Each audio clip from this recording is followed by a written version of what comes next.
welcome to the Surveying the Pulse of Long Island Summit by HIA-LI. I'm Elliot Custodio with Turn One Studio, and I have the pleasure of sitting with Jimmy Coughlan of TRITEC. Welcome. Thank you. Thanks for having me. This was fantastic. Thank you guys, I don't know if you could feel it from up on the stage, but you had everyone's attention. This seemed to be a topic today that everyone was interested in learning about. Powerful panel.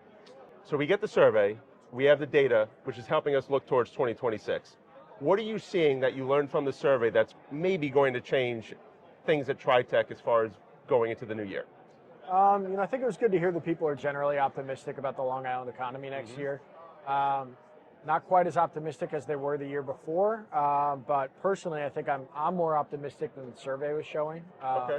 My response would be more towards the positive side. I think we're going to have a strong year in terms of economic growth. I think there are a lot of national factors in the economy, lowering interest rates, inflation coming down, that are going to benefit us over the next year. So I think it'll be a good year. Is your confidence from just being boots on the ground and interacting with people? Are you hearing things that are making you optimistic? I'm more optimistic about the national trends. Long Island as an economy, we're pretty tied to national trends. Okay. And so I think there's, generally consumer sentiment right now is pretty strong across the country. Stock market's obviously through the roof right now.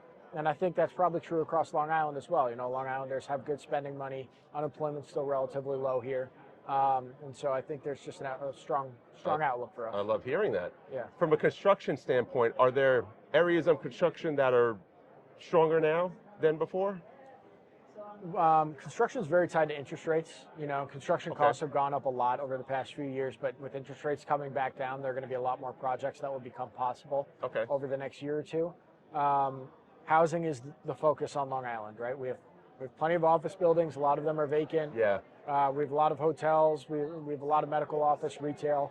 But our housing cost here is through the roof because we haven't built enough housing supply to match the demand. Okay. So right now, housing is going to be the focus on Long Island. I hear a lot about the plans for sewer integration, and it's been explained to me, I understand it enough where I could see the value from a main street, from a commercial standpoint, plugging into that. Does that have an effect on residential? Absolutely, and a lot of our developments are on main streets, and they'll have retail on the ground floor. There are a lot of towns. You're talking mixed use? Mixed use, okay. Yep. So there are a lot of towns on Long Island where great restaurateurs want to come in on Main Street and they get turned down because there's no sewer capacity available to them, so the Main Street suffers there. Okay. But yeah, from a multifamily standpoint, that requires a lot of sewer capacity. There are a lot of sinks, toilets, and laundry machines in those units. Yeah. So you really can't do it. You can do more spread out projects with a sewer treatment plant, but having the actual sewer really creates the density that you need to transform it downtown.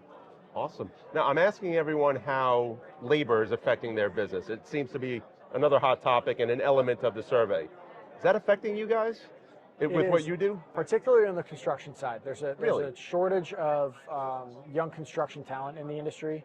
There are fewer people going to trade schools or getting degrees in construction management. Okay. I think there's a lot of a misunderstanding about how good of a living you can make in construction. It's a fun job. You're not sitting at a desk. You're out solving problems every day. And so we're trying to get the word out there that there are these great opportunities in the industry, and we need more young people to come into it. Very cool. Another topic that came up, and if I remember correctly, you were speaking confidently about it, AI. How are you utilizing that in your business? Every which way. Okay. Yeah, no, I understand why people have some concerns about it, but just to be honest, if you're not embracing it right now, you're going to fall behind. If your business has a computer, it can be improved by AI. So everything from automating our accounting and our financial analysis to little time savers throughout the day, helping to draft and organize emails. It's going to make everybody in your company more productive, and it's going to eliminate a lot of the parts of their job that they don't like doing. Right.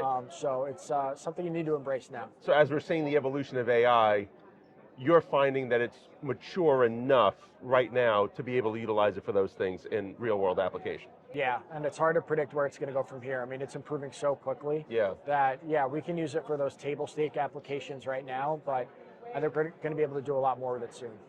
Fantastic. Well, this is super insightful. Thanks for your time, man. Yeah, of course. Thank you. Appreciate it.